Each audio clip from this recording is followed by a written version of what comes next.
Sejam todos bem-vindas e bem-vindos de volta. Esperamos que tenham aproveitado o intervalo e que agora estejam prontos para continuar conversando, então, sobre assuntos que são tão relevantes para todo o nosso mercado. Mais uma vez, eu convido vocês a participarem com as suas perguntas. A plateia online, escrevam pelo chat da plataforma e a plateia presencial podem usar o formulário que é acessado pelo QR Code que está no verso do crachá de vocês. Combinado?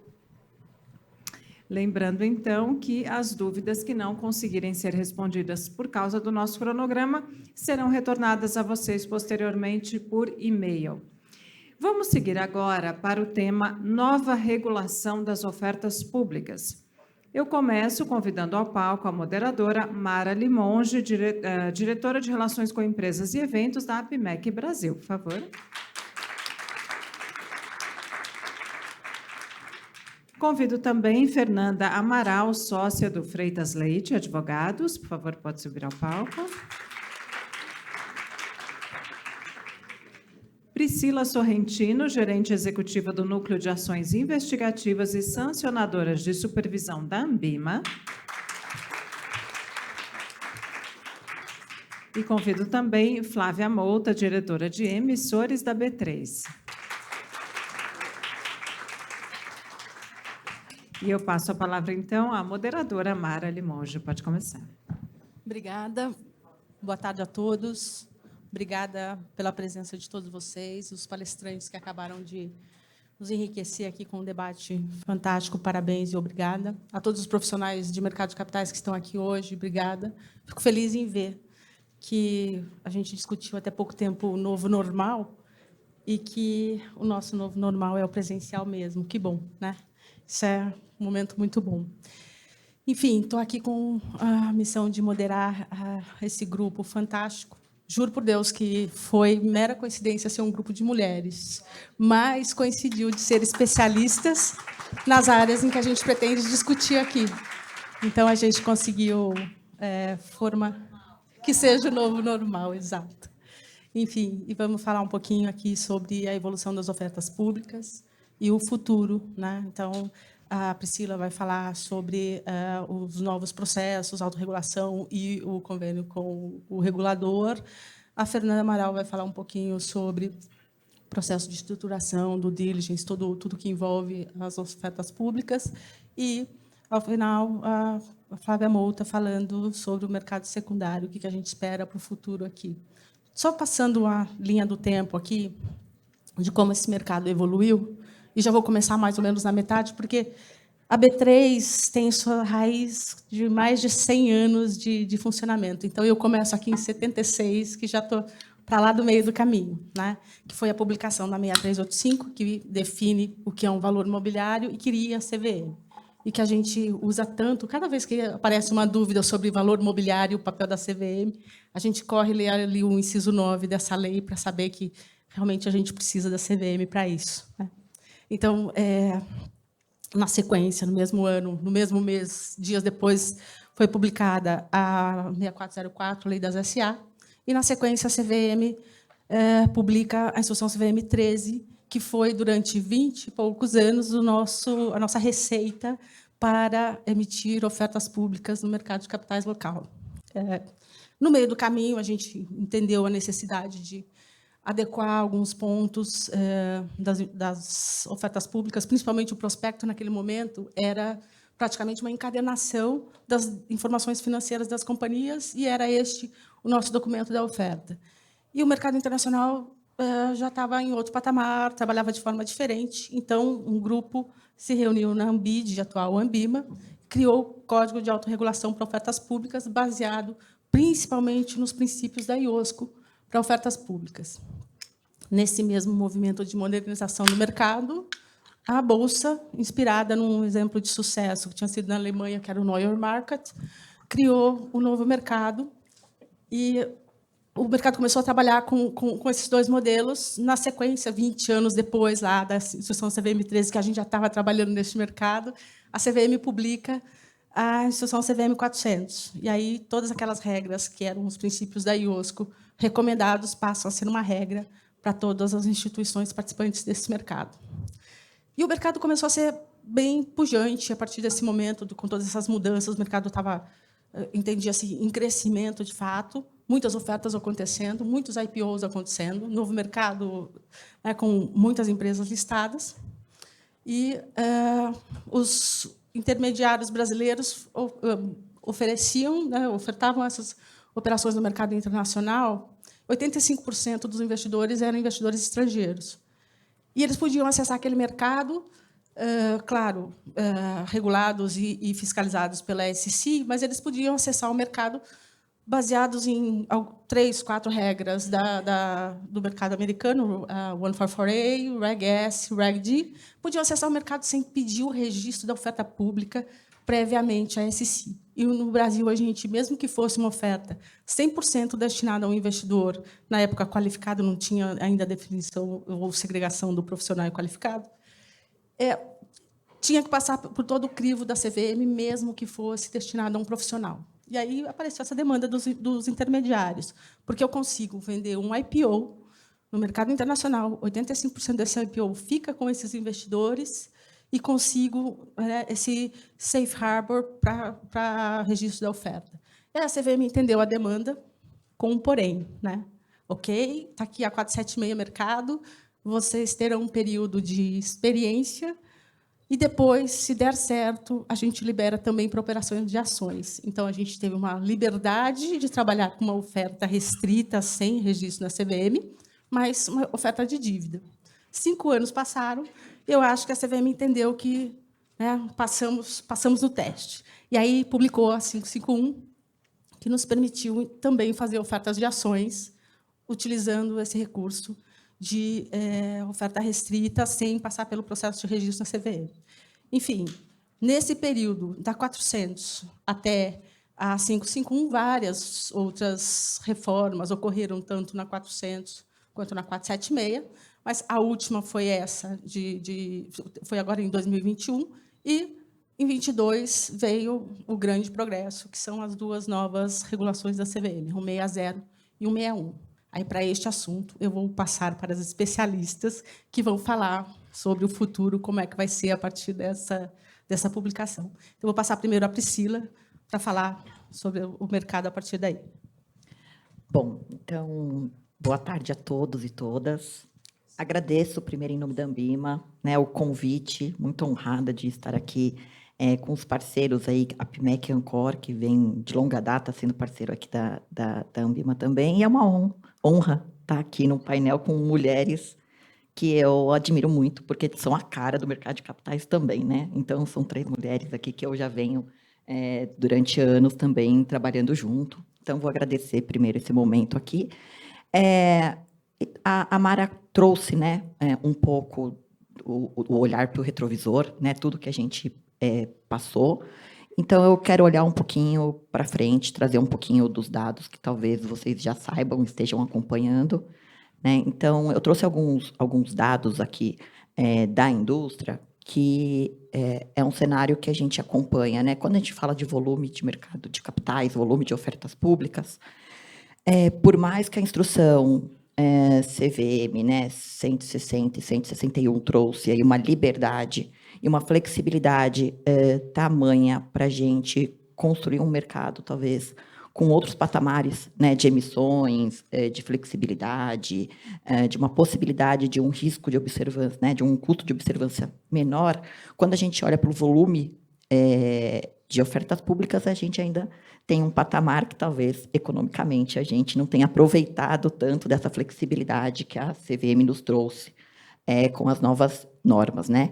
Então, se a gente olhar até em níveis de comparação, os patamares de 2022 ainda são superiores ao que a gente presenciou aqui em 2023, e ainda estamos bem longe de patamares. Né? Eu acho que desde 2018, com patamares ainda que a gente precisa alcançar em novos volumes de ofertas públicas. Quando a gente olha, inclusive, para o número de subscritores de ofertas públicas, e aqui eu trouxe um recorte até mais de renda fixa e produtos híbridos, para não atrapalhar, talvez, quem consegue falar mais aí do mundo de bolsa, que é a Flávia. A gente percebe aí que ainda temos subscritores, majoritariamente falando de investidores, fundos de investimento, participantes ligados às ofertas públicas, e o nível de pessoa física, né, que é o que a gente busca, inclusive, alcançar ali nas novas regulamentações, vem aumentando, mas ainda não é um número que a gente sabe do potencial que pode ser alcançado, né, quando a gente fala aí de uma indústria no Brasil, com investidores que podem, sim, acessar aí o mercado de capitais de uma forma mais expressiva. Mas eu acho que a evolução já é algo que, olhando aqui para os últimos trimestres, já é um resultado que a gente pode celebrar, né? E quando a gente fala ainda de CPFs na Bolsa, eu acho que a gente pode celebrar ainda mais, né? Um pouco do mercado secundário, aqui fez um recorte também para debêntures, né? Então, aqui também é um dado interessante, porque a gente acompanha esse número lá na Ambima, e é um patamar que a gente já chegou na negociação do mercado secundário para esse tipo de crédito, né, para esse tipo, que já chegamos ao patamar de 2022. Então, antes, para essas emissões desse tipo de produto, não era algo que a gente percebia um mercado de secundário tão, né, ativo, era algo que a gente já vinha tentando privilegiar, e talvez agora, até por segurança dos investidores, né, por um nível de informação maior, a gente percebe um outro nível aqui de negociação também. E aqui, quando a gente já faz aqui o olhar para 160, um dos grandes ganhos da instrução é possibilitar alguns produtos que não estavam acessíveis antes para o público geral, né? Quando a CVM traz ali um patamar, um tipo de ofertas que antes não eram destinados para esse público, né, o público em geral, e ele traz agora uma possibilidade, né, para alcançar esse público, com uma preocupação, sim, de nível, né, informacional, com um tipo de documentos que precisa ser apresentado para esse tipo de investidor, a gente percebe que é um ganho, obviamente, para alcançar esses investidores também. Mas ainda, a gente olha aqui para o número, né, por volume das ofertas públicas, e grande parte aqui dessas ofertas que saem, o público, né, das ofertas públicas ainda é o profissional, ainda é o público qualificado, sendo que o residual ali, cerca hoje de 8 bi, foi levado o público geral, né? Talvez o diagnóstico seja, obviamente, a falta de crédito aí, né, um mercado que não está tão amigável, ainda mais no primeiro semestre de 2023, para, de repente, talvez, enxugar ali a demanda de um profissional, enxugar a demanda de um qualificado, para, de repente, a gente alcançar aí o nível de público em geral nessas emissões de valores mobiliários. Esse é um pouquinho do pano de fundo, quando a gente fala em números, né? E aí eu queria... Ops, que eu acho que... E aí eu acho que nesse contexto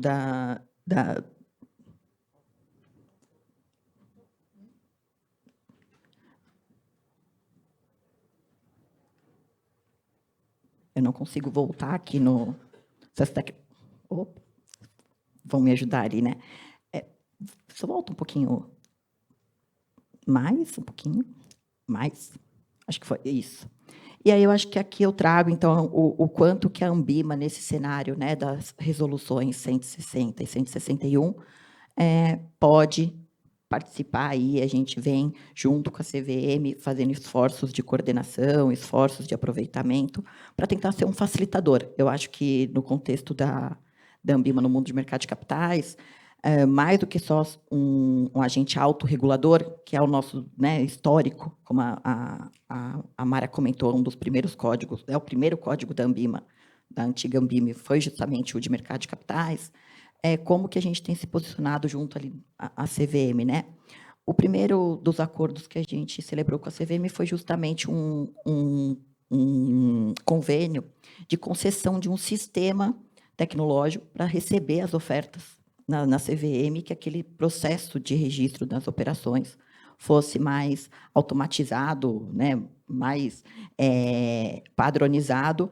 Então, hoje, o sistema SRE, que hoje é disponível ali na plataforma da CVM, foi justamente um sistema construído, né, e concedido pela Ambima para a CVM, Desde janeiro de 22, as ofertas de registro automático já passam por esse sistema, né? Óbvio, então, ali teve toda uma preocupação de que, de fato, fosse automático, né? Que os documentos estivessem ali, o registro já fosse concedido naquela ocasião. Quando a gente olha para 160, a gente repaginou, né? Ou a gente fez uma nova roupagem de um convênio que já existia desde 2008, que era um convênio de análise prévia, né? Então, anteriormente, a Ambima tinha um convênio em que a gente poderia fazer as análises previamente para a CVM. Com base no relatório, com base nos nossos apontamentos, a CVM fazia uma nova verificação e aí sim concedia o registro. Né? Com a nova 160, esse acordo foi remodelado. Eu brinquei, né, lá dentro da Ambima, que eu brinquei que o estagiário foi promovido, né, que aí a CVM, olhando todo o histórico do nosso trabalho, da nossa análise, falou, olha, agora eu confio nesse trabalho, estou disposta a também carimbar com o registro automático aquelas ofertas que, baseado na matriz, né, de elegibilidade da instrução, a Ambima, né, se alguma entidade autorreguladora fizer essa avaliação, eu concedo aqui o registro automático. Né? Ele está em vigor já desde janeiro de 2023, entrou junto com a norma, e eu trago até, né,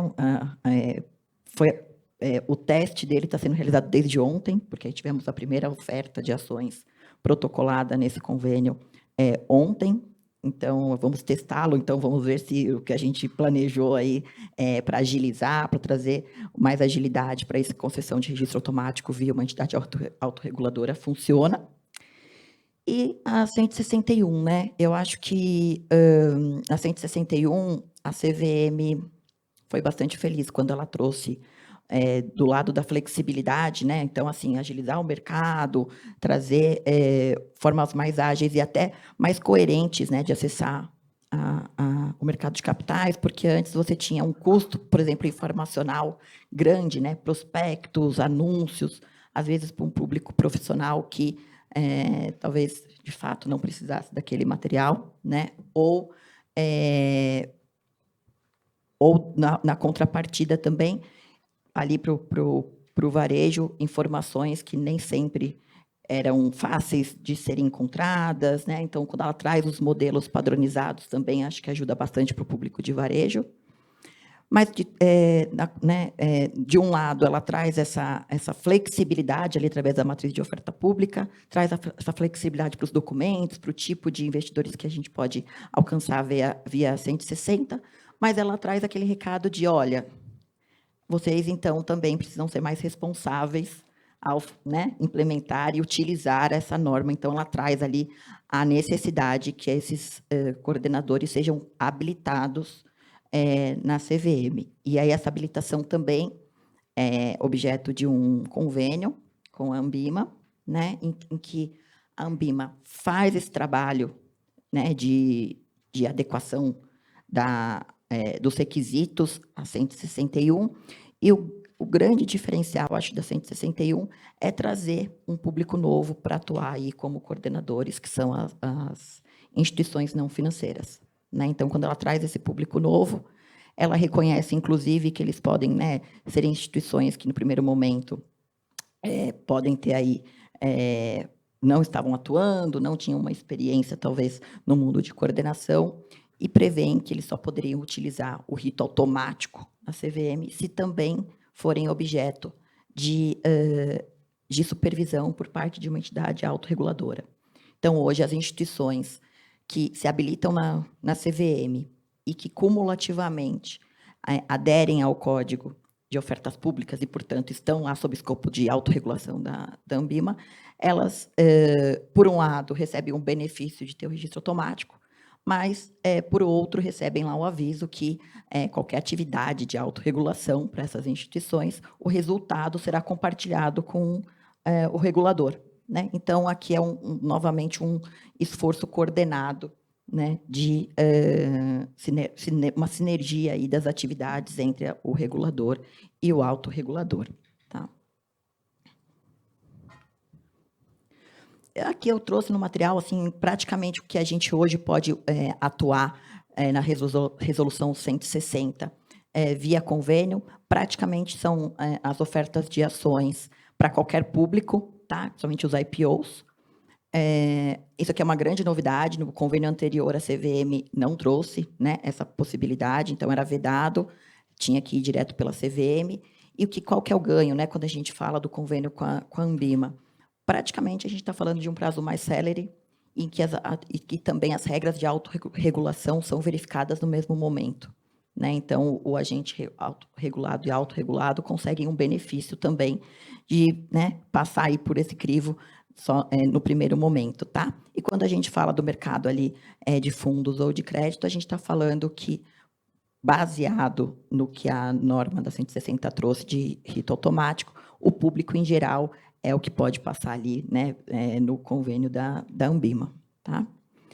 Em número de ofertas públicas ainda na autorregulação, hoje a gente ainda não alcançou os patamares ali do ano passado, né? A gente tem até uma média menor, ainda no total de 2023, mas eu estou bastante otimista, né, baseado até no nosso último painel aqui, que agora o segundo semestre vai ter outro tipo de dinâmica, acredito que a gente vai superar aqui esses números. E aí, só para concluir aqui um pouco desse papel da Anbima, para a gente também abrir um pouco aqui uma conversa com as outras meninas, eu comentei aqui, eu acho que é a novidade, né, que é o pedido de habilitação dos coordenadores, tá? Então, a CVM, ela divulgou que todos que pretendem, né, exercer atividade precisariam se registrar ali na CVM, se habilitar até dia 1º de julho. Fomos recebendo ao longo de 2023, né, esses pedidos lá na Anbima, vários CNPJs pedindo ali habilitação como coordenadores, como bons brasileiros, como vocês estão olhando ali, né? A gente recebeu grande parte dos pedidos na última semana.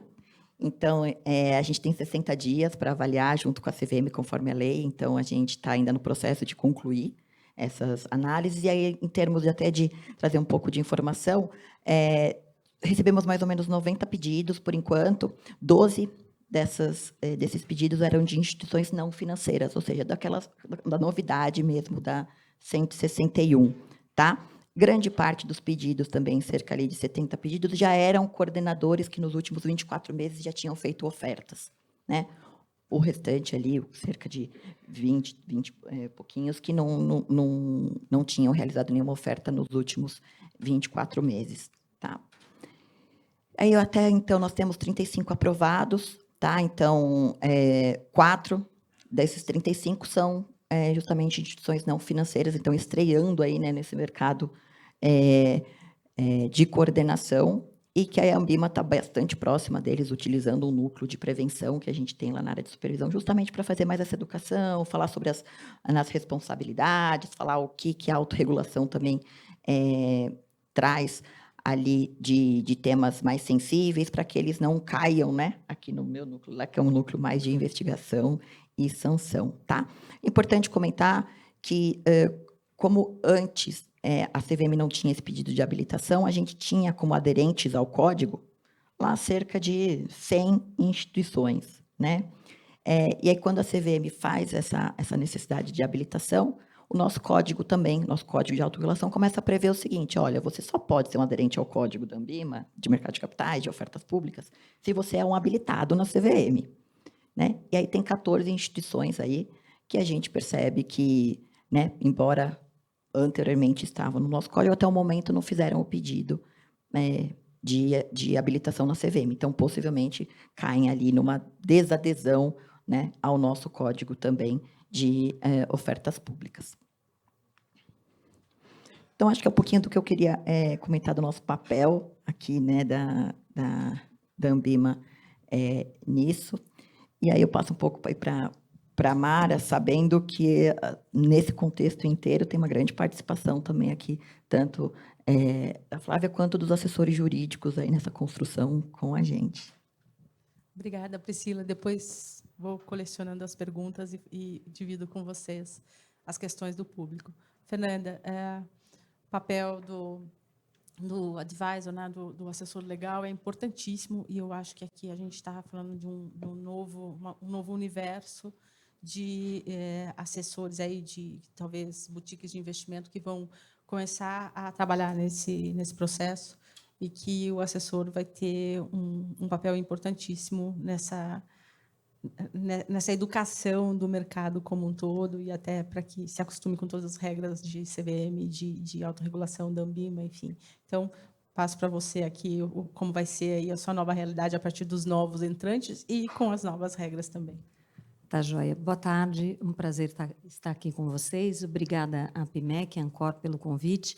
Antes de responder especificamente a sua questão, Mara, queria contar uma historinha que tem a ver com o papel do assessor. E eu e a Flávia, a gente estava falando disso agora há pouco, que é muito interessante ver a evolução desse mercado. Exatos 20 anos atrás, na Bovespa, com a Andima, antes de virar Anbima, nós discutíamos numa comissão a mudança da 284 para 414, que hoje nem existe mais, é a Resolução 60, né, que cuida de CRI. E posteriormente, também a comissão para discutir a mudança da instrução de fundo imobiliário. E é muito interessante ver esse mercado sempre muito unido. E eu já atuava ali como advogada e sempre muito preocupada em ver uma evolução segura desse mercado. Num mercado incipiente, como é o mercado de valores imobiliários aqui no Brasil, como é o mercado de capitais, todo cuidado é pouco. Então, os próprios participantes, eles se unem muito, né? Nós temos uma natural competição das casas, dos gestores, dos administradores, mas todos eles têm muita preocupação em não deixar que reveses prejudiquem muito o mercado, né? A gente teve um exemplo clássico que me ocorre agora com os FDICs. A gente teve um movimento ruim com os FDICs, nós ficamos sem ofertas de FDICs por um grande tempo, justamente no momento de bastante retração. Então, quando a gente vê todo esse cuidado e esse zelo da CVM, que foi um pouco externado hoje aqui pelo João Pedro, isso é muito interessante. E eu acho que é justamente isso o que resultou a Resolução 160. A Resolução 160 é uma evolução, né? Como você falou, a 476 ficou em fase probatória, depois ela foi expandida as possibilidades, deu certo, foi criada uma nova categoria. E eu me lembro de ouvir, há muito tempo atrás, na CVM, a CVM divide em 2 escaninhos. A velhinha de Taubaté, é bom que aqui, às vezes eu dou aula, eu falo velhinha de Taubaté, os alunos já não sabem mais quem é, até porque o Veríssimo já matou a velhinha de Taubaté há muito tempo. Mas acho que aqui a maioria sabe quem é a velhinha de Taubaté. Então, a velhinha de Taubaté com o investidor de varejo, e o investidor profissional, que tem conhecimento, enfim, é o princípio da igualdade aplicado no seu extremo, né? Você trata os iguais igualmente e os desiguais desigualmente. Então, essa nova resolução da CVM, ela busca padronizar esse tratamento e trata cada um com o nível informacional que ele merece. E eu acho que uma evolução que tem que ser comemorada é no sentido da linguagem. A recomendação da CVM de se ter uma linguagem simplificada, enxuta, com informações mais claras, agora com a lâmina, né, que a lâmina já existia para alguns fundos, mas para outros não existia, fica muito mais fácil para o investidor ter as informações sobre aquela oferta. E muitas vezes você pegava um prospecto, e aí eu faço a meia-culpa da classe dos advogados, e tinham informações redundantes, você achava a mesma informação em várias partes do prospecto. Além disso, poder gerar um erro operacional muito grande, porque ao longo da oferta você vai trocando informações, e aí às vezes fica uma informação errada num lugar e no outro, você não informava o investidor. E eu acho que todo o nosso movimento tem que ser justamente nesse sentido de trazer mais pessoas para investir no mercado de capitais, né? O mercado de capitais é uma alternativa de financiamento aos financiamentos bancários tradicionais, é a captação de poupança popular. Por isso que ele merece tanta proteção, e a CVM tem feito isso, a CVM, a Anbima, todos os órgãos autorreguladores, as entidades de classe, elas fazem isso com muita cautela, de fato, para fazer crescer esse mercado. Como o João Pedro falou hoje, nós temos um potencial pouco explorado ainda do mercado de capitais. Hoje a gente tem dados dele ali, 6 milhões de investidores na Bolsa, e nós temos um potencial para, no mínimo, chegar a 10 milhões de investidores. Eu tenho um dado interessante, eu atuo bastante com fundos imobiliários, e é um dado bastante significativo. O fundo imobiliário ele nasceu em 1993, e apenas em 2003, como oferta do Banco do Brasil, atingiu 100 mil investidores dos fundos imobiliários, ou seja, um tempão para você chegar a 100 mil investidores. Hoje, tem 2.600.000 investidores em fundos imobiliários, dos quais 73% são pessoas físicas. E desses 73%, 59% investem até R$10.000. Esse número é impressionante. Isso significa uma migração de investidores que saíram da poupança e foram investir no mercado de capitais, com todo esse aparato e governança, informação. Então, assim, é um mercado que tem que ser protegido. E o resultado disso é um ciclo bastante virtuoso, né? Porque você acaba dando uma alternativa de funding para esses setores beneficiados por essas ofertas do mercado de capitais. Então, tem que ser uma linguagem muito clara, muito transparente, o investidor tem que ser protegido. Uma das questões que está na pauta regulatória da CVM, que o João Pedro comentou, são os influenciadores digitais, né? O que fazer com os influenciadores digitais, qual é a medida para esse tratamento, porque eles foram fundamentais para esse desenvolvimento, sem dúvida nenhuma. É inegável que hoje, principalmente o pessoal mais jovem, se informa pelas mídias, pelas redes sociais. Então, o papel desses influenciadores é muito importante. Ao mesmo tempo, isso pode gerar uma certa desinformação. Mas eu acho que tudo isso é uma evolução do mercado e é necessário. E eu queria também reforçar e parabenizar a CVM por todo esse movimento que ela tem feito. Eu acompanho há 20 anos essa evolução e fico muito contente de ver o mercado de capitais alçado a essa opção também para as pessoas físicas, né, com toda a segurança que elas merecem nas suas aplicações. E aí, falando em segurança, eu volto para responder a tua pergunta. Os assessores legais eles sempre tiveram um papel importante, porque, no fim do dia, são os assessores que preparam o material da oferta. Então, seja a lâmina, a começar do regulamento de fundos ou das escrituras de emissão de debêntures, dos instrumentos de dívida, são os advogados que devem se ater aos requisitos da CVM. E é bastante interessante que o credenciamento dos novos entrantes, né, para fazer a coordenação das ofertas, porque muitas vezes nós, como advogados, nós tínhamos clientes que não tinham muita noção do que eles estavam fazendo, né? Não, eu quero dar uma entrevista.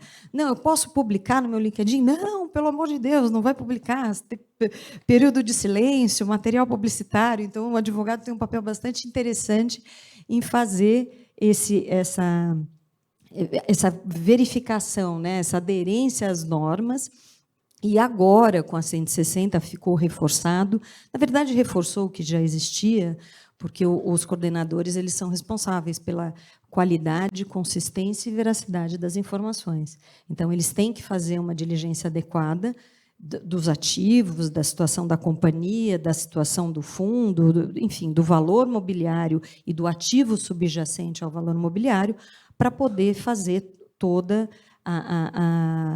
todos os esclarecimentos, os fatores de risco, compor o material publicitário de uma forma adequada. Então, acho que esse é o papel do consultor, e aí eu rogo aos meus colegas aqui que mantenham essa linguagem sucinta, porque a comunicação ela é um fator que, às vezes, previne, né, o entendimento. Então, às vezes, ao ensejo de usar uma linguagem muito rebuscada e muito prolixa, você afasta o investidor. E isso é um problema, ninguém ganha com isso. Talvez o advogado, talvez o advogado que cobra em hora e quer cobrar muito, não é o meu caso, tá? Mas é contraproducente. Então, o interessante é a gente ter um prospecto claro, conciso, de fato, para poder dar todas as informações, e observando sempre a linguagem serena e moderada da CVM, né? Eu acho que são essas as considerações que eu teria a fazer. da nova regulação da CVM e dos cuidados que a gente deve ter, e, mais uma vez, celebrando esse momento no qual o mercado de capitais vai caminhando para patamares que todos nós aqui queremos ver atingidos, né? Exatamente. Obrigada. Obrigada, Fernanda. Eu passo agora para a Flávia Mouta, para nos dar um pouco a perspectiva, a partir dessas duas novas regras, o que ela está vendo para o mercado secundário e como é que isso pode nos levar a patamares desejados aí de pessoas físicas e institucionais também, mas, enfim, implementar isso daí. Obrigada, Mara. Boa tarde, pessoal. É um prazer estar aqui. Eu falei, que bom rever tanta gente que eu não via há um bocado de tempo, né? Uma delícia estar aqui com essas 3 mulheres poderosíssimas, né? Viram pelas falas.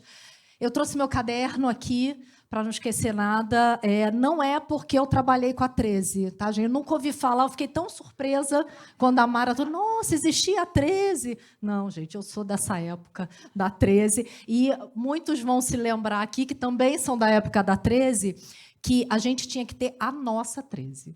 Não era assim, não podia pegar a 13 do coleguinha, porque a minha 13 era a minha 13. Eu já sabia exatamente em que página, em que local da página estava determinada coisa. Então, se o coleguinha me emprestasse, não servia, porque eu ia me perder na 13 do coleguinha.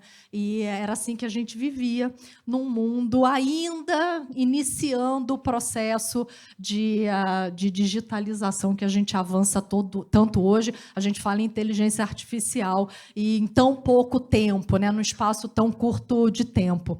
Isso é muito legal de ver que as regras de oferta também acompanharam essa evolução ao longo do tempo.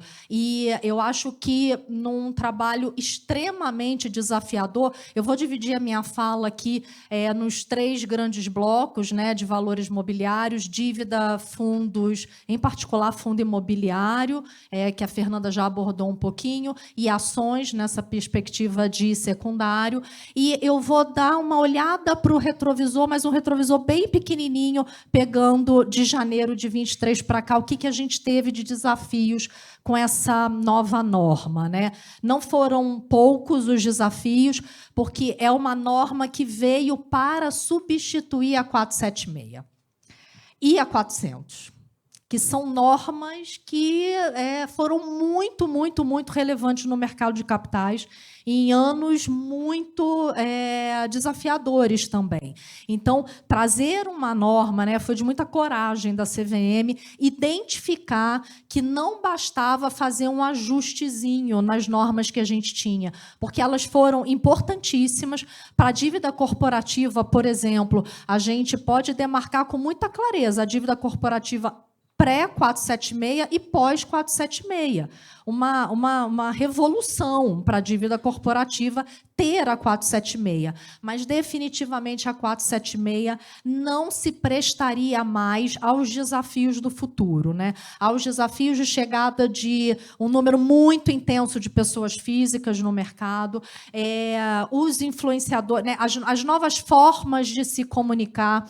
Então, tanto o 400 quanto o 476 não se adequavam mais a esse admirável mundo novo que a gente vai encontrar aí adiante. E vou dar só alguns exemplos, né? A gente tinha ali a restrição dos 4 meses na 476 para você ter uma nova oferta da mesma espécie do valor mobiliário anterior. E aí as companhias tinham que se desafiar e emitiam uma debênture e uma nota comercial, porque ela não podia emitir uma debênture de novo. Então, assim, começou a se ter uns puxadinhos no meio do caminho que faziam muito, muito pouco sentido. E aí a gente já chegando, aí a gente já se aproximando para mercado secundário, como que isso conversa com a dinâmica de mercado secundário? Primeiro, né, a gente tinha um delay em relação à apresentação de demonstrações financeiras. E aí, conectando com os coordenadores, né, com as instituições intermediárias que lideram essas operações, você tinha um engajamento muito baixo dessas instituições que são gatekeepers importantíssimos. A gente tinha um engajamento muito baixo, porque a DF ela só era exigida 90 dias depois da operação licitação para liberar o papel para o secundário. E aí, quando chegavam esses 90 dias pós-oferta, a empresa nem sabia direito o que ela estava devendo. Então, a 160 ela traz essa grande novidade que conversa com o mercado secundário, que é a exigência da DF já desde a largada. E aí a gente ganha um aliado, que são os intermediários financeiros, né, os líderes das operações. Então, acho que um grande passo que a gente deu aqui foi antecipar esse momento de entrega de demonstração financeira, tá? Uma outra conversa que permeia aqui público-alvo, né? A Priscila comentou, Fernanda trouxe também essa questão. Agora a gente tem uma matriz que permite que, a depender do andar da carruagem, você migra, né, de investidor profissional para investidor qualificado e para investidor de varejo. Esse é um ponto crucial de atenção para as corretoras. Essa obrigação de identificar a que público se destina aquele papel em determinado momento no tempo é uma responsabilidade do intermediário financeiro. Porque a Bolsa, nos seus registros, ela não tem essa qualificação. Se o investidor é varejo, se o investidor é qualificado, esse suitability fica dentro da instituição. O que a Bolsa pode fazer e vai fazer? Municiar as corretoras, os intermediários, com a informação. Olha, esse tipo de oferta, até a data tal, ela tem restrição para determinado tipo de público, ou ela só está liberada para o público A, B ou C. Então, acho que são dois movimentos bastante importantes que conversam com o mercado secundário, que é a disponibilidade de antemão das demonstrações financeiras e a preocupação com o movimento que a gente vai ter de migração de públicos ao longo do caminho, e a B3, né, vai ajudar com informação a respeito disso. Alguns desafios a gente teve aí no primeiro semestre, né, rodando com a 160. Um deles, ainda conversa com renda fixa, que eram as operações compromissadas. E aí, está locapado ou não está locapado? De novo, acho que a CVM foi muito sensível e muito atenta a isso, e ela já trouxe, né, depois do mercado interagir com ela já trouxe a informação, ok, operação compromissada não entra nessa lógica de restrição à negociação, pode continuar fazendo, e a gente sabe que o funcionamento da operação compromissada ele é um componente bastante importante para permitir um aumento de concessão de crédito, né? É um instrumento importante para viabilizar isso. Então, foi um outro ponto que a gente só se depara quando a norma começa a rodar. Por mais que você, né, discuta com o mercado, por mais que você se prepare, faz audiência pública, sempre tem alguma coisa que você só vai identificar no dia a dia, na hora, né, que acontece efetivamente. O mesmo se deu com os fundos imobiliários. Talvez os maiores desafios de implementação de 160 que a gente teve no primeiro semestre foi com o fundo imobiliário, porque é o produto que, tradicionalmente, você tem muitos follow-ons. E aí, como que você lida com regra de transição para público quando você teve uma primeira oferta 476 no ano passado e o follow-on desse mesmo fundo já acontece sob a égide da 160? Então, foi um outro desafio, a gente teve que montar um pouco esse quebra-cabeças de 5.000 peças, e aí prosperou a tese de que a regra da 160 prevaleceria, e aí ela arrastaria as ofertas 476 que aconteceram nos anos anteriores. Então, se você tinha pela 476 uma restrição que restringiria esse público, né, até mais tempo, com a 160, isso é antecipado, que passa a vigorar a regra nova, tá? Então, o fundo imobiliário teve esse freio de arrumação aí no primeiro semestre, mas eu acho que agora a gente já consegue navegar em mares mais tranquilos, sem tantas dúvidas aí nascendo para esse produto que é tão importante como a Fernanda mencionou. E aí foi muito legal também, acho que de tudo a gente sempre tira o lado bom, né?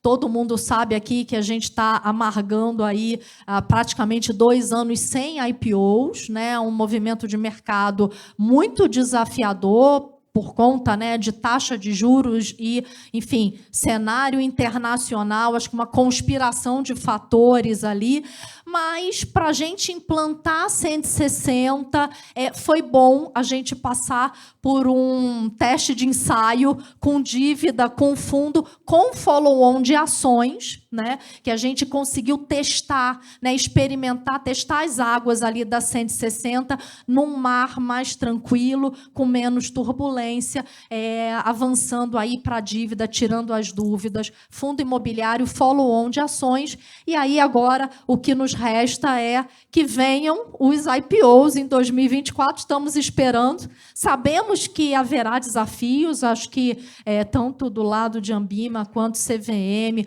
para os estruturadores, corretoras e B3, acho que certamente quando a gente se deparar com um caso concreto, a gente vai falar, nossa, ninguém pensou nisso, mas eu acho que a experiência aí de janeiro para cá de 160 mostra que a gente consegue sair do outro lado, está todo mundo no mesmo barco, está todo mundo junto para viabilizar e da maneira mais célere possível o que a gente tem de mercado de capitais no Brasil. Então, acho que a perspectiva é muito positiva, apesar dos desafios, a gente pode dizer com 100% de certeza que funcionou, galera. Deu tudo certo, todo mundo sobreviveu, as operações saíram, a gente teve aí, só para fechar e exemplificar aqui com chave de ouro, 2 ofertas de dívidas gigantescas, já, né, sob a alçada de 160, a Egea com 6 bi, Eletrobras 7 bilhões,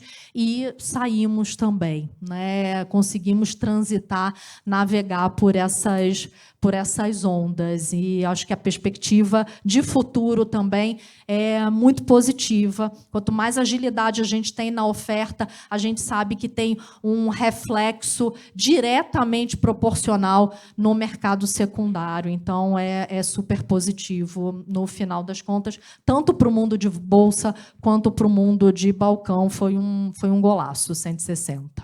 Obrigada. Devolvo aí, Mara. Perfeito, obrigada, Flávia.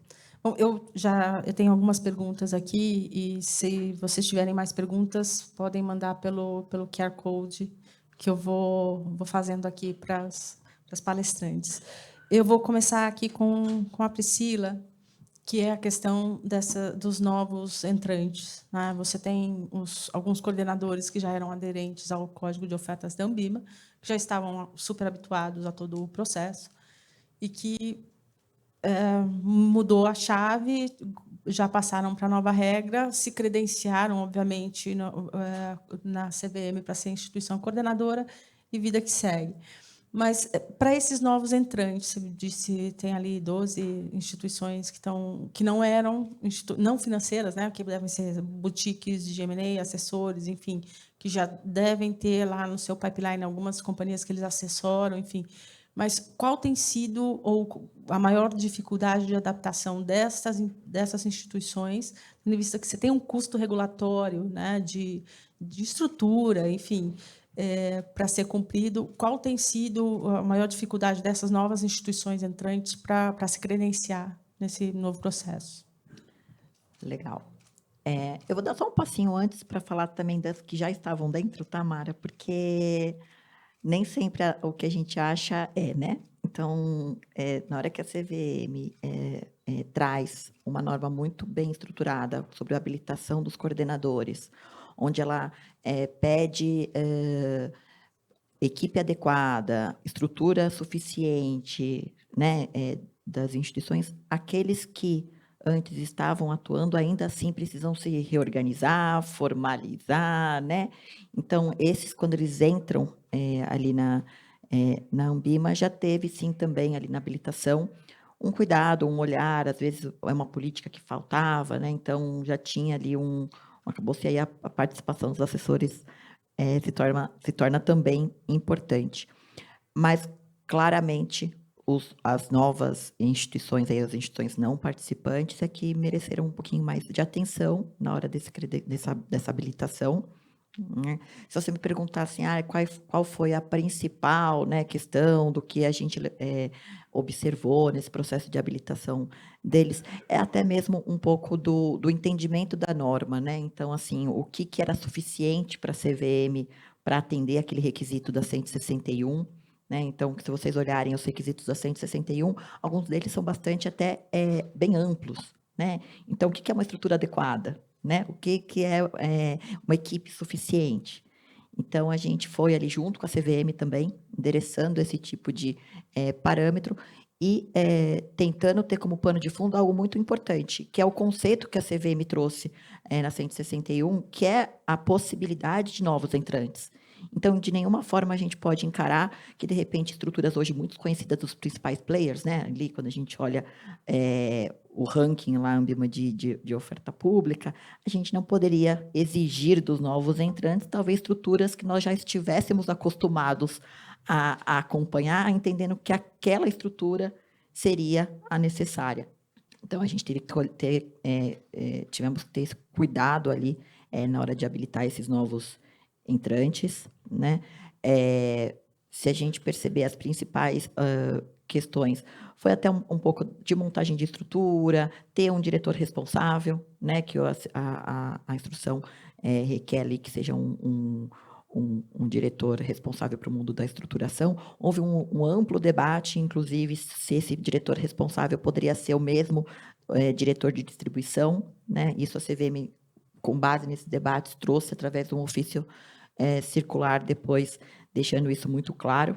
Né? E aqui eu acho que eu vou até fazer um parênteses, a Flávia comentou, e, de fato, essa agilidade em que o mercado tem discutido, que tem, né, estamos juntos nas mesas, e até mesmo a abertura da CVM para olhar para uma norma que é muito modificada, né, que traz uma inovação muito grande, e ela com esse espaço, né, de escutar, de ouvir as questões e trazer através dos ofícios. Se a gente olhar ali, eu acho que hoje a gente já tem 8 ou 9 já emitidos, justamente para trazer um pouco dessa clareza maior da norma para esses agentes. Mas o trabalho tem sido feito de uma forma bastante positiva, né? Não tivemos nenhum entrave ou até mesmo uma sensação desses novos entrantes de que eles teriam, de repente, alguns parâmetros necessários muito superiores ao que antes já estavam estabelecidos. Até em conversa com a SRE, tá? Em algum momento eu fiz essa pergunta.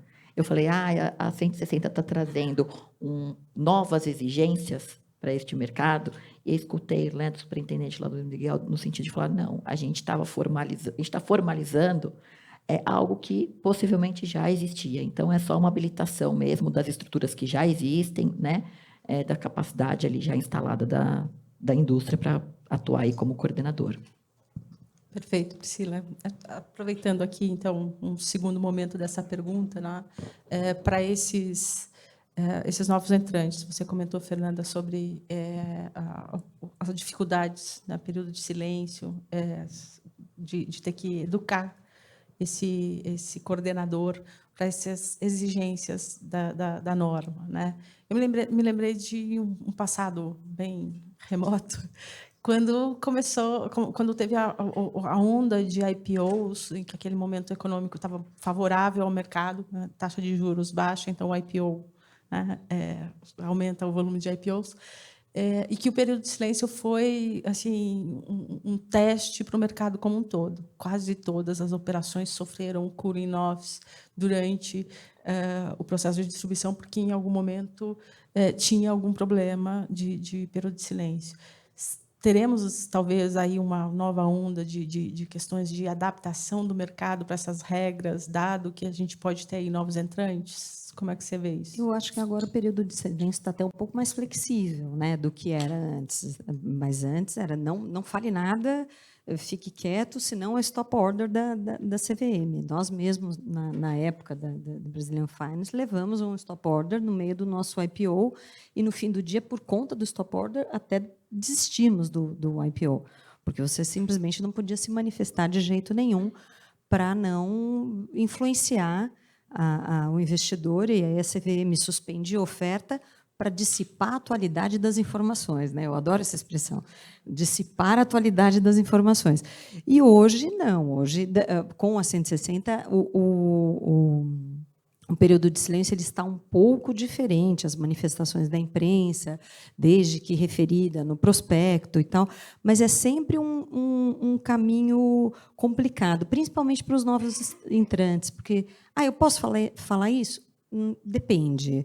Não é muito objetivo. Então, até para os nossos clientes que têm menos experiência com as ofertas, a gente prefere dizer, olha, não se manifeste, na dúvida, não fale nada, porque, às vezes, a pessoa está lá empolgada, acaba falando mais do que deve, né?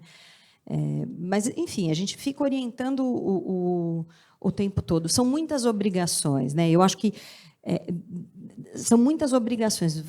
Põe o anúncio, divulga o anúncio no site. Eu tenho um checklist ali no escritório com tudo que a gente tem que fazer para seguir a oferta. E mudou o cronograma, vai lá, abre o período de retratação, publica tudo de novo. Não, mas o cronograma de liquidação é tal dia, eu tenho que fazer 2 avisos. Às vezes, a própria CVM não sabe. Agora, ainda já na égide da 160, ainda tem algumas questões, mas eu acho que caminhou muito, né?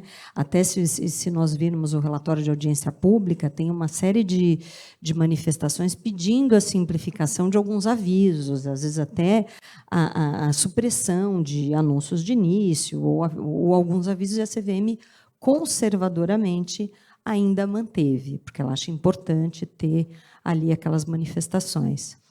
Mas, enfim, é um processo, é uma evolução, né? É inegável, concordo com a Flávia, é um golaço a 160, é inegável que a gente evoluiu, é inegável que a tendência é simplificar esse processo cada vez mais. Obrigada. Não, fato, né? O mercado está bem mais flexível, né? A CVM veio com muita flexibilização em relação a em relação a 400, enfim, 476. Acho que, fato, vai ficar mais fluido o mercado.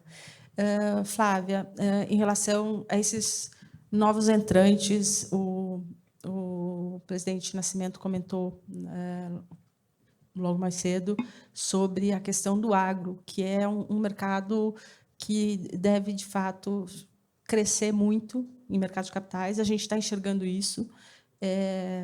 Ele comentou que teve em Sinop. Sim, eu sei, ele estava com os meus clientes lá em Sinop, enfim.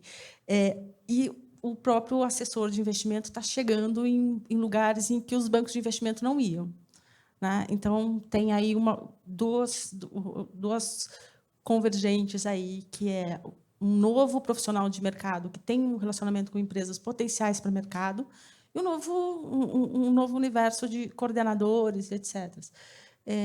Essas empresas talvez não estejam no tamanho de uma empresa que vai acessar o Bovespa+, que vai estar no nível mais alto de governança ou até de liquidez, porque ele não tem tamanho suficiente para isso. O mercado americano tem os mercados Pink, que tem lá, chegou a ter 28% das empresas eram listadas nestes mercados, representando 2% do market cap, mas, enfim, é um número importante de empresas com volumes menores. Esse novo momento para esses novos advisors, você está enxergando que o Bovespa+, por exemplo, possa herdar aí essas operações do agro menores ou de outros setores que esses assessores de investimento espalhados pelo país podem trazer? Mara, eu acho que a gente vai ter um redesenho para ofertas menores no Brasil, tá? Inclusive passando por uma remodelagem do que hoje é o Bovespa+. Mas já considerando, né, esse novo panorama para ofertas menores, acho que elas vão chegar. É inevitável que o mercado de capitais se adapte para poder endereçar as empresas de menor porte, que são muitas, e aí indo até bem além do agro, né? Agro é um dos segmentos que você tem essa composição e, eventualmente, para esse segmento do agro, você tem até outros produtos que podem ser adotados, né, inicialmente por esse tipo de empresa do agronegócio, que não ações, né? Você tem uma série de outros produtos que podem ser adotados num estágio inicial por essas companhias, né? Várias ferramentas do agronegócio, uma sopa de letrinhas do agronegócio que a gente tem por aí, né? Até chegar às operações de securitização, ainda num estágio inicial, passando pelos títulos de dívida, os fundos, né, específicos para agro, né, um crescimento aí de FIAGRO nos últimos anos. Então, você tem uma série, né, um leque de produtos que vão além do mundo de ações, tá? Então, talvez tenha que se olhar para esse panorama, né? Não voltado necessariamente para a renda variável no primeiro momento, mas mais se utilizando desses produtos periféricos específicos para agronegócio. Quando a gente chega no mundo de ações e olha para esse universo de empresas menores, a própria CVM já colocou na sua agenda regulatória, ainda para esse ano, né, um pontapé inicial, ainda nesse ano de 2023, que é um estudo envolvendo a regulamentação do artigo 294B da Lei 6404. É um artigo, né, que foi implementado na lei em agosto de 2021, então é relativamente recente. A CVM já regulamentou o 294A e agora falta a regulamentação do 294B. O que é isso, né? Que números são esses de artigo? Eles trazem a possibilidade da CVM trazer flexibilizações regulatórias mais importantes, mais robustas para empresas de menor porte.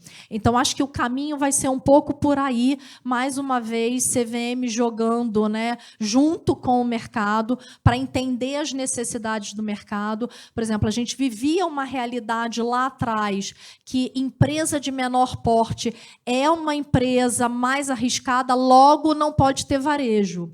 Essa lógica, essa premissa não existe mais hoje, porque o varejo está em todos os lugares. Por que ele não pode, né, investir numa empresa que tem, eventualmente, um potencial de crescimento mais intenso? Então, eu acho que a realidade vai mudando. 160 entra, né, nesse campo de modernidade e agilidade, e eu acho que vai ajudar na discussão dessa regulamentação que vem aí para a flexibilização de empresas menores, para que o mercado de capitais possa ajudá-las também de uma maneira mais intensa, né? Que a gente está tateando ainda, mas eu, de fato, acredito que a gente vai chegar lá, né? Acho que com um andar agora um pouco mais intenso, a partir dessa alteração da lei em 2021. Perfeito. Devolvendo ainda, só para complementar o que você comentou, o lock-up de negociação, o lock-up para investidores, né, negociação no mercado secundário, entre profissionais primeiro, tem um período de adaptação e de verificação de se as informações estão ok, depois pode ser negociado entre qualificados e pode chegar, cumprindo determinados steps da regra, pode chegar no varejo. Então, a gente está falando, a gente chamava até esses títulos no passado, além da velhinha de Taubaté, tinha a questão do tarja preta, né? Aquele remédio que você precisa de uma receita para comprar. Enfim, era um pouco aquele ativo mais arriscado que não poderia chegar no investidor, e agora existe essa possibilidade. E tem essas fases dos testes, mas essa possibilidade. Então, talvez nessa linha, e também aqui pensando nos 10 mil CPFs target, que faz sentido para o mercado brasileiro. É o caminho chegar nesses 10 mil com essas novas regras de mercado secundário? Eu acho que não tem. Sim, a resposta objetivamente é sim, mas não é uma bala de prata, né? A gente precisa ter consciência que quando a gente fala de impulsionar, e 10 é tímido, vai. Eu não estava aqui, senão eu falava, que é isso? Né? Vamos pensar longe, 20, 30, 50 milhões de CPFs.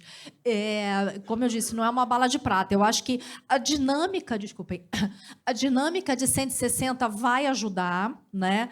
Mas ela não é o único mecanismo, né? Eu acho que o papel dos influenciadores, e aqui, vejam bem, né? Eu usei uma expressão muito ampla, influenciadores. Eu não estou restringindo a influenciadores financeiros, porque eu acho que a gente tem uma gama aí de influenciadores que podem ajudar em educação financeira, enquanto eles estão falando de moda, enquanto eles estão falando de cosméticos, enquanto eles estão falando de uma série de outros assuntos.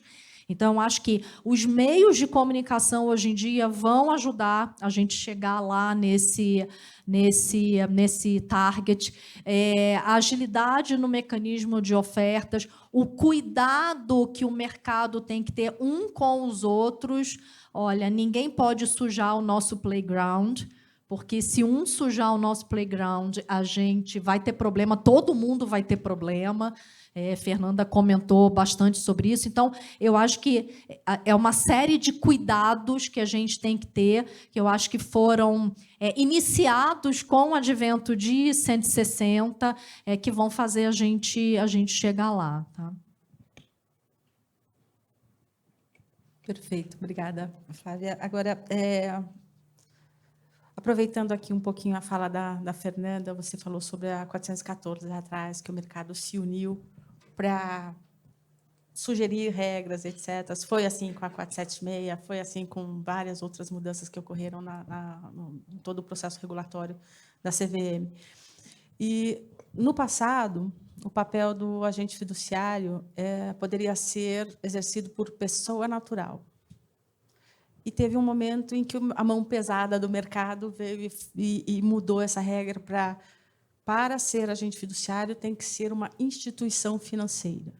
E aí, agora, eu posso ter uma boutique de investimento, ser um coordenador, mas eu não posso ser um agente fiduciário.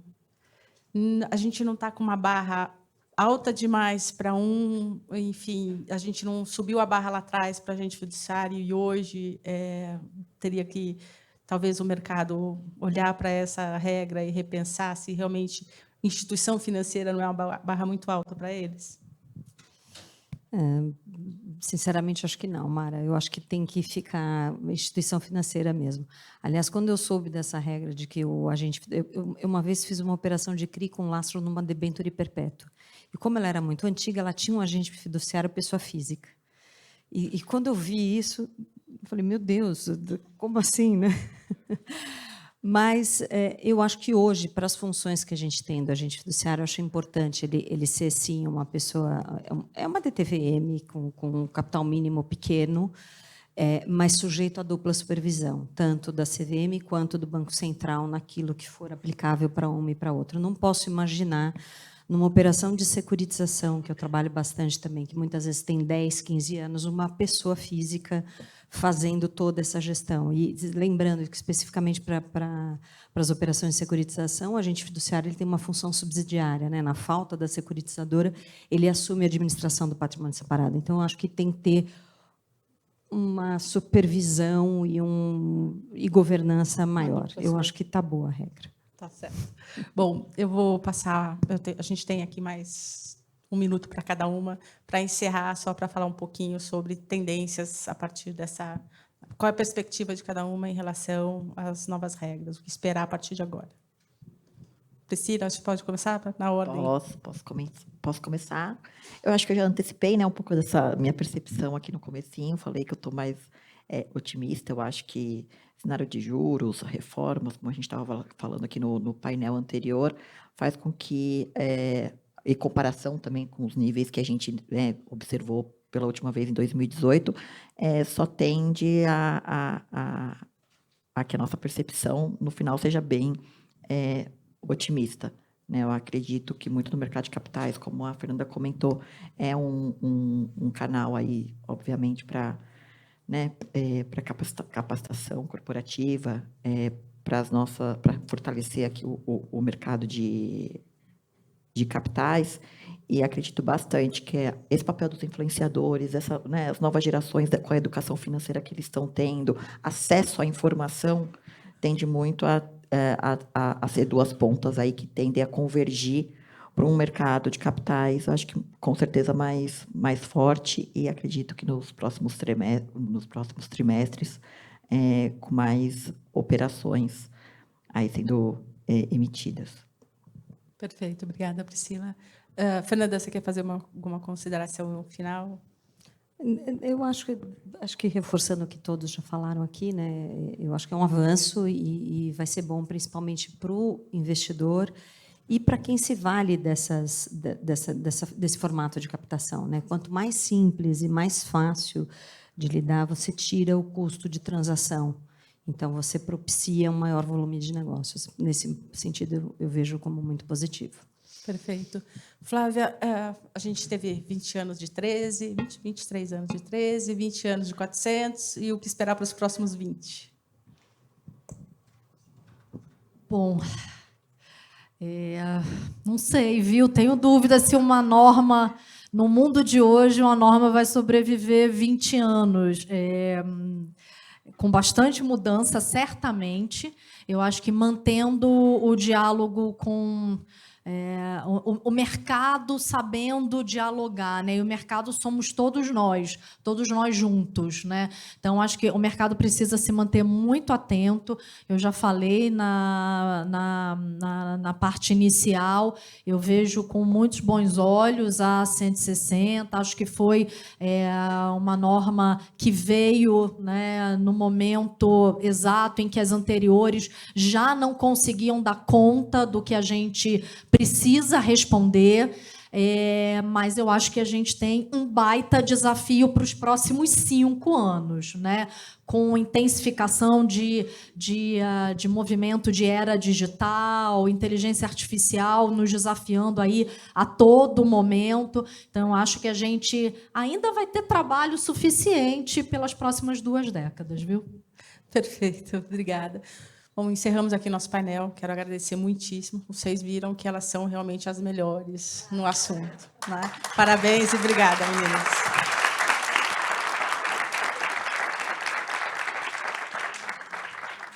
Muito obrigada às nossas painelistas e obrigada também à plateia pela participação com as suas perguntas. Esse, sem dúvida, foi mais um painel de debates muito interessante para nós. Eu convido vocês a continuarem acompanhando a nossa programação. Podem se acomodar novamente na plateia.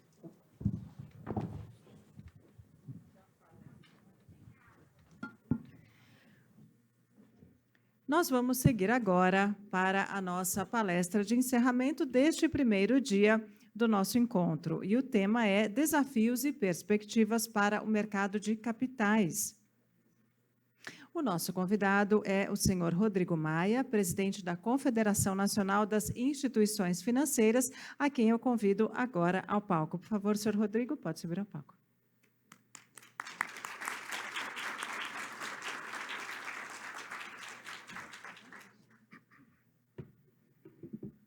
Boa tarde a todos. Agradecer ao Carlos Arnaldo o convite. Com certeza que eu não vou falar 30 minutos, que é muito tempo para uma exposição. Falar um pouquinho do que eu tenho acompanhado desde que assumi a CNF, né, principalmente no papel dela em relação com os poderes, né, em Brasília, com as instituições públicas,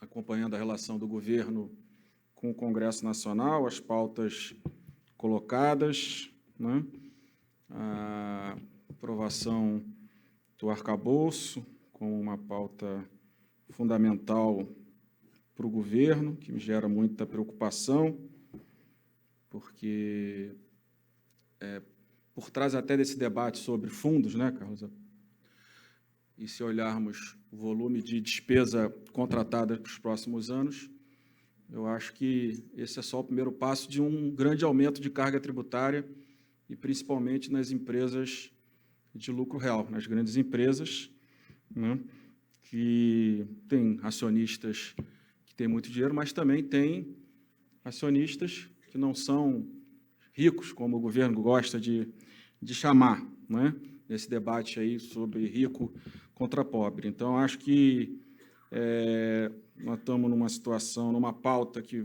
vai ficar muito concentrada, do meu ponto de vista, nessas agendas para tentar cumprir minimamente o arcabouço, né, que tem pontos positivos. É claro que o seu não cumprimento gera necessidade de controlar a despesa, de gatilhos, mas a gente sabe que o não cumprimento pode gerar a mudança de meta, e a mudança de meta vai permitir a manutenção da ampliação dessas despesas, né?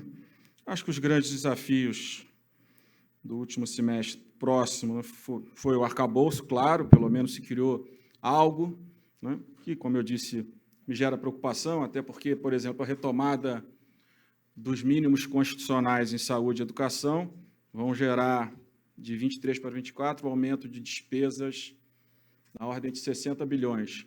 Lembrando que o que tem de discricionária de verdade não passa de 55.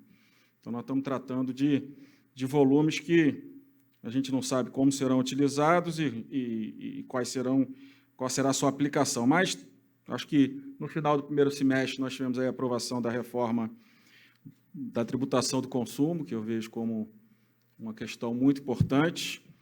Eu acho que o Brasil precisava, principalmente a área econômica, precisava olhar muito toda essa questão de contencioso no Brasil, e a PEC 45 enfrenta o contencioso da parte dos impostos indiretos, né, levando quase a zero o seu contencioso, mas a gente sabe que a maior parte do contencioso tributário não está aí no consumo, né, está muito mais na renda, na interpretação das leis que tem relação direta com a tributação pela renda, e até agora não vi nas falas nada que venha com esse objetivo, né? O objetivo até agora é ampliar a arrecadação, então é tributar fundos, né? Acabar, vamos dizer, com o JCP, então é criar instrumentos para o aumento da arrecadação, não uma preocupação de se construir soluções para que a gente possa, de fato, enfrentar esse grande problema que custa muito para as empresas, para os brasileiros, que é o volume enorme de contencioso que nós temos, não apenas tributário, trabalhista também, a gente podia citar aqui, que apesar da reforma trabalhista, pelo menos só os 3, 4 maiores bancos brasileiros ainda pagam por ano de ações trabalhistas próximo a 5 bilhões de reais. Então, tudo isso vira despesa, né? Na reforma tributária do IVA, nós tivemos aí o desafio de toda a indústria financeira, né? Toda a parte de mercado de capitais ficou no regime especial, não beneficiado, né? Tem que tomar muito cuidado quando a gente fala disso, porque a política olha o regime especial, acha que tem algum benefício, né? No IVA, um regime especial sobre faturamento, na minha avaliação, não tem muito benefício, porque você não tem, né? Você fica fora do sistema de débito e crédito, e por mais, claro, que a cadeia do mercado de capitais basicamente seja muito curta, você acaba perdendo toda a oportunidade de se acreditar daquilo que minimamente você tem. Mas eu acho que foi uma decisão da indústria como um todo, e acho que o relator entendeu, compreendeu, apesar de eu achar que a alíquota não será uma alíquota baixa. Do outro lado, claro, o Brasil vai continuar sendo um dos poucos países que continua tributando o spread bancário, no momento que todos reclamam que os juros é alto. Então, é muito contencioso, trabalhista, tributário, spread bancário tributado, né? No IVA, acho que só tem 2 ou 3 países que tributam o spread, mas, infelizmente, quando uma PEC é feita com a Receita Federal ao lado, ajudando a redigir, a gente sabe que alguns problemas irão aparecer. Aliás, a gente tinha que trabalhar para tirar a política tributária da Receita Federal, né? Ela deveria ficar limitada à arrecadação, né? E à fiscalização, nada além disso.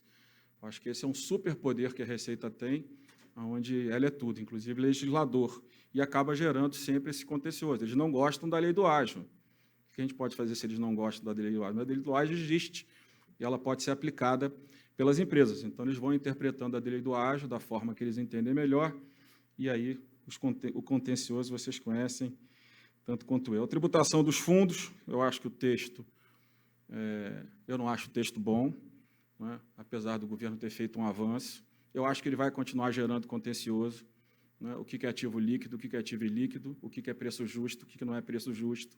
A gente sabe como é que governo e Receita operam, mas, em relação ao que foram as propostas no passado, algumas que passaram pela minha presidência da Câmara, o texto, de fato, é melhor do que os anteriores, né? No caso do JCP, no passado se aprovou o fim do JCP, mas com redução da alíquota da pessoa jurídica. Como a necessidade desse governo é por arrecadação, é claro que eles encaminharam o JCP antes para não vincular com nenhum tipo de mudança, porque aí não ia gerar arrecadação que o governo. É um tema que eu não sei se é tão fácil para o governo a sua aprovação, né? Mas eu acho que é um tema que está colocado nessa linha.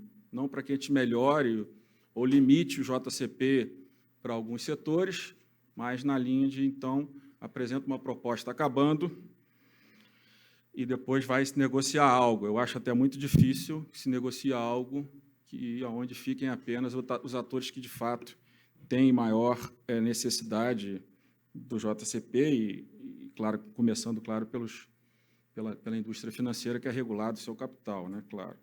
Depois nós temos esses desafios, como já falei, sobre despesa. Eu acho que o Brasil vai viver um encilhamento, ou se já não vive, eu acho que até já vive, de um lado, despesas, orçamento muito alto, com muitas despesas que você não consegue cortar. Muitos falam de revisão de despesas, mas não há esse espaço no orçamento. Quando eu pego as informações daqueles economistas que entendem de finanças públicas, eu não vejo esse espaço todo para a revisão de despesas, que você pode trabalhar pela melhoria da qualidade do serviço público, e isso gerar benefícios, mas corte de gasto, como eu disse aqui, não tem 50 bilhões de despesa discricionária que você possa cortar. Lembrando que o Brasil certamente é o país que mais gasta com previdência, né? Pessoal e previdência juntos do país, o Brasil é o disparado país que mais gasta, principalmente previdência, mas pessoal e previdência juntos, nosso orçamento em relação aos outros países é muito grande. Por outro lado, a sociedade não quer aumento de impostos. Então, nós temos um arcabouço que pré-contrata aumento de despesas acima da inflação, né, que aumenta o salário mínimo de forma real, né, que impacta 4 grandes despesas, que representam mais da metade do orçamento da União. E, por outro lado, a gente sabe que qualquer aumento de despesa, mesmo com esse enfrentamento que o governo faz, que eu acho de forma errada, que é falar que rico não paga imposto no Brasil, que também não é verdade, mas é muito limitado, pelo menos até 2022 era, pelo que eu converso lá em Brasília, continua sendo muito difícil. Então, um governo expansionista com uma sociedade que não quer mais ampliação de despesas. Aí vão aparecendo, né, as invenções brasileiras, como agora o governo ontem mandou, de uma invenção, acho que do ano retrasado, que é a questão do estoque de precatórios, né, que eu acho que é uma decisão acertada resolver o problema dos precatórios. Um país como o Brasil não pode parecer que não é solvente com dívidas, né, que já estão transitadas em julgados. Então, acho que a ideia é correta da forma errada, né? Não é o Supremo que deve interpretar uma emenda constitucional do meu ponto de vista. Isso gera muita insegurança para todos. Como é que uma emenda constitucional que diz algo, o Supremo vai poder interpretar de forma diferente, que não é despesa primária, né? Eu não entendo como é que isso pode acontecer. Eu espero que o Supremo diga, olha, isso não é atribuição nossa. Pode dizer se é inconstitucional ou se é inconstitucional. Isso é uma outra discussão. Agora, ela pontuar o que o governo pode, o que o governo não pode. E depois, eu acho que é uma besteira tão grande, não é despesa primária. Tá bom, não é despesa primária, todo mundo sabe que é, e ponto final, e é despesa primária, e acabou. Está resolvido o problema. Mesmo que você faça uma contabilidade criativa, o mercado vai contabilizar como despesa primária, ponto final. É uma besteira. O que a gente não pode deixar é que a retirada do precatório, vamos dizer assim, do teto de gasto, abra espaço para ampliação de despesas. Eu acho que esse é o único cuidado. Eu acho que isso deveria vir por emenda constitucional e com esse cuidado de que do que o espaço que se tenha de precatório, ele fica à parte. Eu até acho, eu estava até discutindo outro dia acho que foi com o Marco de Lisboa, exatamente isso, relembrando a PEC do teto de gastos, que eu acho que nós, de fato, erramos na inclusão dos precatórios no teto de gastos. Eu acho que essa é uma despesa líquida e certa, tem que ser paga, e o aumento real dessa despesa ao longo dos últimos anos, não que ela saia da despesa primária, mas eu acho que tinha que ter ficado fora do teto de gastos para não se inventar essa maluquice que nós inventamos aí em 2021 no Congresso, né?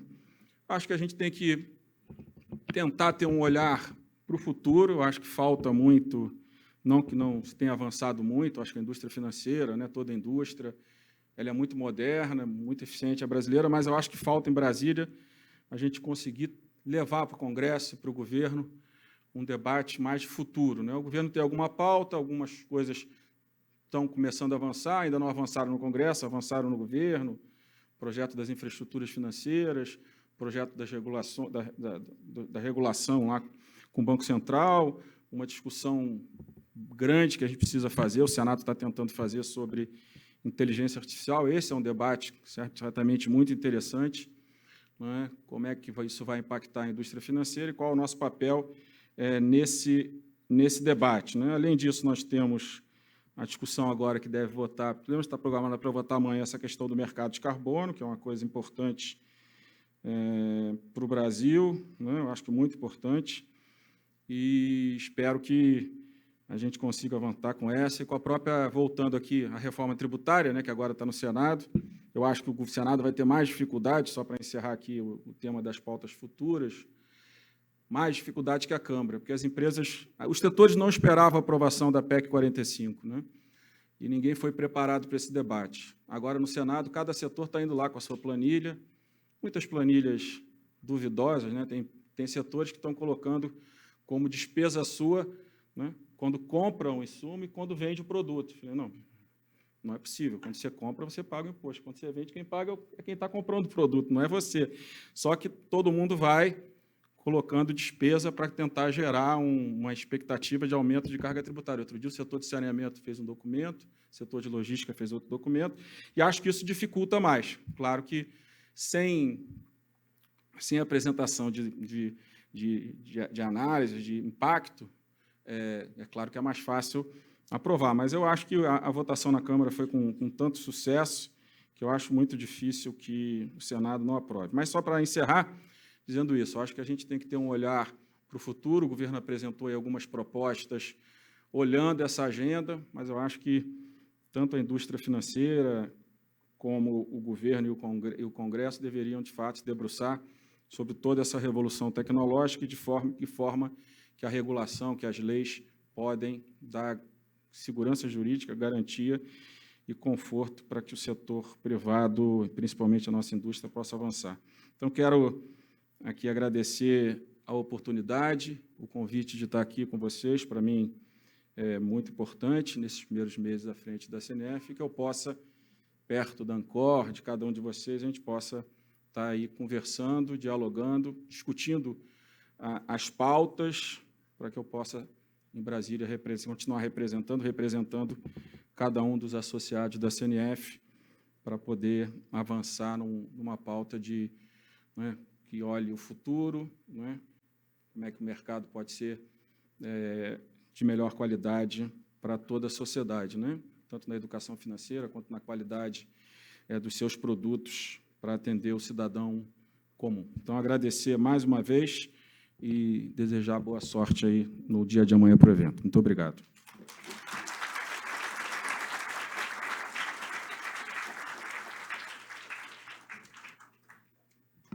Muito obrigada ao senhor Rodrigo Maia por fechar esse primeiro dia do nosso congresso. Agradecemos mais uma vez a todos os painelistas que passaram aqui pelo nosso palco durante a tarde de hoje. Agradecemos a vocês pela participação nas discussões. Nós esperamos que o conteúdo dos debates tenha gerado contribuições significativas para o trabalho de todos e também para o fortalecimento do mercado de capitais brasileiro. Amanhã nós vamos retomar o nosso conteúdo, sempre com o mesmo alto nível, lembrando que o nosso segundo dia de evento será 100% virtual. Então, se você ainda não realizou a sua inscrição, pode se inscrever pelo site www.capconecta.com.br, lembrando que a inscrição só é válida até às 9 horas de amanhã, tá bom? O site www.capconecta.com.br. Amanhã nós vamos discutir regulação e autorregulação do mercado, Ancorde e APIMEC, autorregulação. Vamos falar também sobre os influenciadores e vamos falar também sobre as atualizações da Resolução 175. E, a partir de agora, todos vocês estão convidados para o nosso coquetel de confraternização, que vai acontecer aqui nesse mesmo local. Muito obrigada, bom final de tarde a todos e até amanhã.